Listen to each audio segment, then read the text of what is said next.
நேயர்களுக்கு இனிய வணக்கம். விருச்சிகம் ராசிக்கார நேயர்களுக்கு நம்ம இன்னைக்கு வீடியோ பதிவுக்கு முழுமையா போறதுக்கு முன்னாடி முருகரை மனதார வணங்கிட்டு வீடியோ பதிவுக்குள்ள போகலாங்க. ஓ முருகா போற்றி, ஓ முருகா போற்றி, ஓ முருகா போற்றி.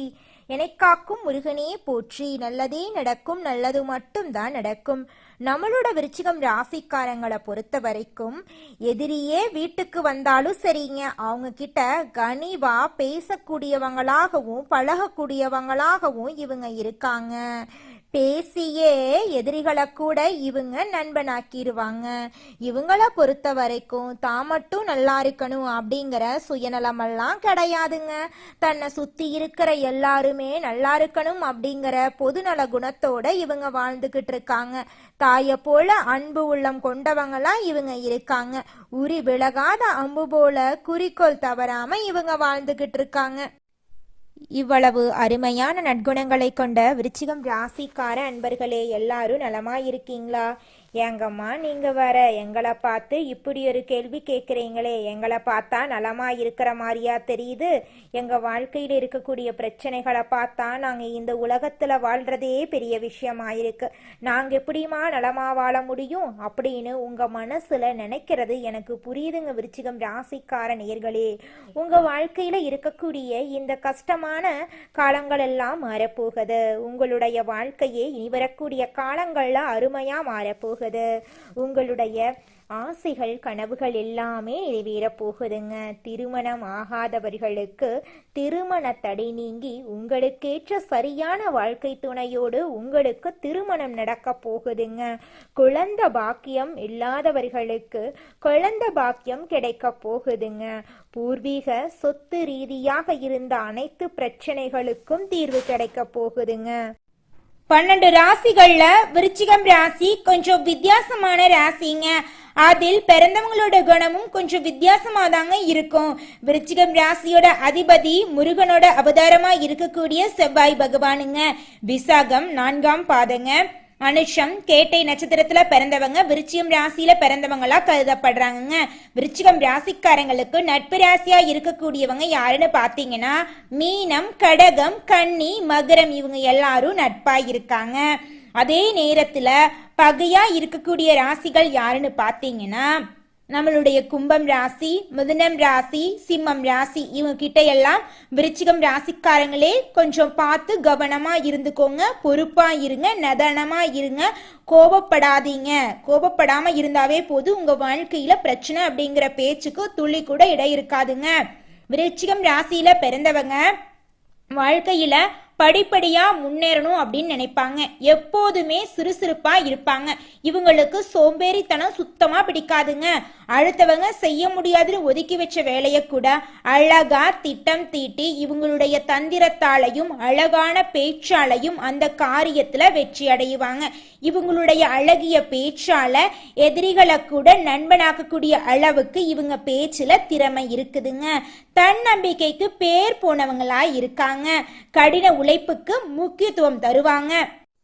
நம்ம இன்னைக்கு இந்த வீடியோ பதிவுல 2026ஆம் ஆண்டு நம்மளோட விருச்சிகம் ராசிக்காரர்களுக்கு எப்படி அமைஞ்சிருக்கு அப்படிங்கிறத பத்தி விரிவா பார்த்து தெரிஞ்சுக்கலாங்க.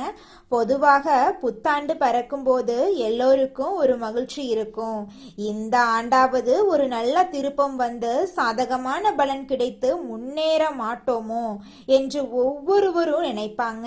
இந்த ஆண்டு லாட்ரி யோகம் இருக்கிறதா என்று தெரிந்து கொள்ள ஆர்வமாக இருப்பாங்க. விருச்சிகம் ராசியில பிறந்தவங்க 10 பிறவியில் அனுபவிக்க வேண்டிய கஷ்டத்தை 10-20 வருஷத்துல அனுபவிக்கிறாங்க. 63 நாயன்மார்கள் வழிபாட்ட செவ்வாய்க்கிழமை மாலை வேளையில செய்தால் மகான்களின் ஆசீர்வாதத்தால் உங்களுடைய கஷ்டங்கள் நிச்சயமா குறையுங்க. விருச்சிகம் ராசிக்கு காலச்சக்கரத்தின் 8ஆம் இடம் என்பதால இயற்கையிலேயே கசப்பு, வலி, வேதனை இருக்கும். இந்த ராசியில பிறந்தவங்க மின்னல் வேகத்துல திட்டம் போடுவாங்க. அறிவில் சிறந்தவர்களா இருப்பாங்க. 2026ஆம் ஆண்டு விருச்சிகம் ராசிக்கு தனஸ்தாதிபதியான குரு பகவான் 2ஆம் இடமான கடகம் ராசியில் உச்சமடைகிறார். ராசிக்கு 5ஆம் வீட்டில் சனி பகவான், 4ஆம் வீட்டில் ராகு பகவான், 10ஆம் வீட்டில் கேது பகவான் இருக்கிறார்கள். குரு பகவான் உச்சமாக இருந்து சனி பகவானை பார்க்கறதுனால தோஷங்கள் நீங்கும். பரீட்சையில் தோற்றவர்களுக்கு வேலை கிடைக்கும், செல்வம் பெருகும், ஆன்மீக எண்ணம் மேலோங்கும். விருச்சிகம் ராசிக்கு குரு 9வது வீட்டில் சஞ்சரிக்கிறதுனால சமூக ரீதியான முன்னேற்றங்கள் உண்டாகும். இது அதிர்ஷ்ட வீடு என்று பெயருங்க. 2ஆம் இடம் தனம், வாக்கு, குடும்பம், பொருளாதாரம், சம்பாத்தியம் ஆகியவற்றை குறிக்குதுங்க. 5ஆம் இடம் அறிவு, புத்தி, ஞானம், ஆராய்ச்சி, கல்வி, உயர்கல்வி எல்லாம் குறிக்குதுங்க. 3ஆம் இடம் போட்டித் தேர்வுகள். 4ஆம் இடம் சுகஸ்தானம். சனி பகவான் 5ஆம் இடத்திலிருந்து குருவால் பார்க்கப்படுவதால் வாழ்க்கையில் சவால்கள் குறையும். சனி பகவான் 5வது வீட்டில் சஞ்சரிக்கிறதுனால வயிறு தொடர்பான நோய்கள் வரலாம், நரம்பு மண்டலம் பாதிப்படையலாம், குழந்தைகள் உடல் நலம் குறித்து கவலைப்படுவீங்க, கல்வியில இடையூறுகள் ஏற்படலாம். உங்கள் வாழ்க்கையில் இருந்த அனைத்து பிரச்சனைகளுக்கும் தீர்வு கிடைக்கக்கூடிய மாதமாக உங்களுக்கு இந்த மாதம் அமைஞ்சிருக்குதுங்க. ராகு சுகஸ்தானத்தில் இருக்கிறாரு, கேது பகவான் 10ஆம் இடத்தில் இருக்கிறாரு. இதனால மனக்கவலைகள் நீங்கி பிரச்சனைகளுக்கு தீர்வு கிடைக்கும். உங்களுடைய தொழில் எல்லாம் வளர்ச்சி அடையும். அதுவரை தொழில் தேக்க நிலையில் இருக்குங்க.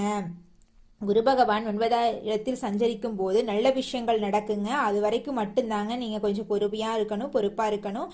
உத்தியோகத்துல பதவி உயர்வு கிடைக்கும், விரும்பிய இடமாற்றம் உங்களுக்கு கிடைக்கும், பூர்வீக சொத்து சம்பந்தமான வழக்குகள் சாதகமா முடியும், கடன்களை கட்டுக்குள் கொண்டு வர வேண்டுங்க, சேமிப்பு உயரும், வீடு மனை வாங்கும் யோகம் அமையும், பழைய வீட்டை இடித்து திருத்த வாய்ப்புகள் உண்டாகும், குடும்பத்துல இருந்த குழப்பங்கள் நீங்கி மன சந்தோஷம் உண்டாகும், கணவன் மனைவிக்கிடையே இருந்த கசப்புகள் நீங்கும், திருமணம் ஆகாதவர்களுக்கு திருமணம் கைகூடும், ஆரோக்கியம் மேம்படும், நாள்பட்ட நோய்கள் குணமாகும், மன வலிமை அதிகரிக்கும், சரியான நேரத்துக்கு சாப்பிட்டு தூங்குனா உடல் நலம் நல்லா இருக்கும். செவ்வாய் பகவானை வணங்குனா நல்லது நடக்கும். செவ்வாய் கிழமைகள்ல முருகனுக்கு கரும்புச்சாறு அபிஷேகம் செய்தா வெற்றி கிடைக்கும். கால பைரவரை வணங்குனா தடைகள் நீங்கும். திருச்செந்தூர் சுப்பிரமணிய சுவாமி, சென்னிமலை முருகன், நாகம்மன் கோவிலுக்கு சென்று தரிசனம் செய்யுங்க. உங்க வாழ்க்கையில இருக்கக்கூடிய அனைத்து கவலைகளும் காணல் நீரா கரைஞ்சு போயிருங்க.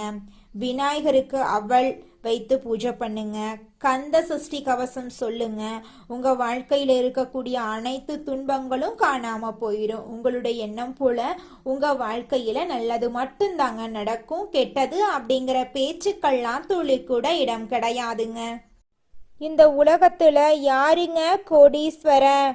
கோடி கோடியா பணம் வச்சிருக்கிறவங்களா, பிடிச்ச உணவுகளை சாப்பிட்றவங்களா, பிடிச்ச உறவுகள் கிட்ட பேசுறவங்களா? இதுல யாருமே கோடீஸ்வரன் கிடையாதுங்க. யார் ஒருத்தவங்க நோய் நொடி இல்லாம மனக்கவலை இல்லாம நிம்மதியா தூங்குறாங்களோ அவங்க தாங்க இந்த உலகத்திலேயே சிறந்த கோடீஸ்வரன். அப்பேற்பட்ட கோடீஸ்வரன் ஆகக்கூடிய யோகம் உங்களுக்கு இந்த மாதம் அமைஞ்சிருக்குதுங்க. உங்க வாழ்க்கையில இனி வரக்கூடிய காலங்கள்ல கவலை கண்ணீர் அப்படிங்கிற பேச்சுக்கெல்லாம் துளி கூட இடம் கிடையாதுங்க. இது நாள் வரைக்கும் உங்களுடைய மனசில் இருந்த மனக்கவலைகள் எல்லாம் இனி வரக்கூடிய காலங்கள்ல காணாம போகுதுங்க. நீங்க சந்தோஷமான ஆரோக்கியமான வாழ்க்கைய இனி வரக்கூடிய காலங்கள்ல வாழ போறீங்க. உங்க வாழ்க்கையில சந்தோஷம் நிலைச்சிருக்க போகுதுங்க. நம்மளுடைய விருச்சிகம் ராசிக்காரங்க எதையும் ஆழமாக சிந்திச்சு செயல்படுவாங்க. மன வலிமை அதிகம் கொண்டவங்களா இவங்க இருக்காங்க. ஒரு விஷயத்தை செய்ய முடிவு செஞ்சுட்டா அதில் தீவிரமாக இருப்பாங்க. ரகசியத்தை காப்பதில் வல்லவராக இவங்க இருப்பாங்க. தெய்வத்தை நம்புவாங்க. மற்றவங்களை எளிதில் நம்பி ஏமாந்து போயிடுவாங்க. விருச்சிகம் ராசிக்காரர்களுக்கு இந்த மாதம் ஏற்படக்கூடிய குருபெயர்ச்சி பலவிதமான நன்மைகளை உண்டாக்க போகுதுங்க. தொட்ட காரியங்கள் எல்லாமே வெற்றி பெற போகுதுங்க. பிரிந்த தம்பதிகள் ஒன்று சேர போறாங்க. குழந்தை பாக்கியம் இல்லாதவர்களுக்கு குழந்தை பாக்கியம் கிடைக்க போகுது. வேலை இல்லாதவர்களுக்கு நல்ல வேலை கிடைக்க போகுதுங்க. வியாபாரம் அமோகமா இருக்க போகுது. புதிய ஒப்பந்தங்கள் கையெழுத்தாக போகுதுங்க. குரு பகவான் ராசியை பார்க்கறதுனால அழகு இளமையெல்லாம் கூடும். தன்னம்பிக்கை தைரியத்துடன் வலம் வர போறீங்க. முயற்சிகள் வெற்றியாகுங்க. உங்களுடைய ஆசைகள் நிறைவேறும். இளைய உடன்பிறப்புகள் மூலம் உங்கள் வாழ்க்கையில் நன்மைகள் உண்டாகும்.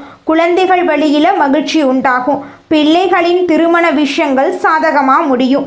மேற்படிப்புக்காக வெளிநாடு செல்ல விரும்பும் குழந்தைகளுக்கு அதற்கான வசதிகள் கிடைக்குங்க. உங்களுடைய வாழ்க்கையில் இதுநாள் வரைக்கும் இருந்த அனைத்து பிரச்சனைகளுக்கும் தீர்வுகள் கிடைக்கக்கூடிய மாதமாக உங்களுக்கு இந்த மாதம் அமைஞ்சிருக்குதுங்க. குலதெய்வம் எங்கேயோ இருக்குது, என்னமோ இருக்குது அப்படிலாம் நீங்கள் நினைக்க வேண்டாங்க. நீங்கள் எங்கிருந்தாலும் ஒரு தீபம் ஏற்றி வச்சு அந்த தீப ஒளியில் தெய்வங்கள் இருக்கிறாங்க அப்படின்னு நினச்சி வழிபாடு செய்யுங்க. குலதெய்வமே தெரியாவிட்டாலும் வீட்டில் தீபம் ஏற்றி வச்சு ஏதாவது ஒரு நல்ல நாளில் குலதெய்வத்தை நினச்சி வழிபாடு செய்யுங்க. குலதெய்வ வழிபாடு குலம் காக்குங்க, குலம் தலைக்கும். முதல்ல குலதெய்வம், அப்புறம் இஷ்டப்பட்ட தெய்வம், அப்புறம் உங்களுக்கு விருப்பப்பட்ட தெய்வங்க. எந்த கோயிலுக்கு போனாலும் என்ன பண்ணாலும் ஏற்றமில்லை அப்படின்னு நீங்க சொல்லுவீங்க. தினமும் எந்திரிச்ச உடனே சூரிய பகவானை நமஸ்காரம் பண்ணுங்க. அவங்களுடைய அனுகிரகம் இருந்தா போதும். மற்ற கிரகங்கள் எல்லாம் சாதகமா இல்லைனா கூட பரவாயில்ல, அந்த சூரியனுடைய பிரகாசம் உங்க வாழ்க்கையவே பிரகாசமா மாத்திருங்க. அந்த வெளிச்சம் உங்களை வந்து சேருங்க. உங்க வாழ்க்கையில் இருக்கக்கூடிய கண்ணீரெல்லாம் கரைஞ்சு போயிருங்க. நல்லதே நடக்கும், நல்லது மட்டும்தான் நடக்கும். நன்றி, வணக்கம்.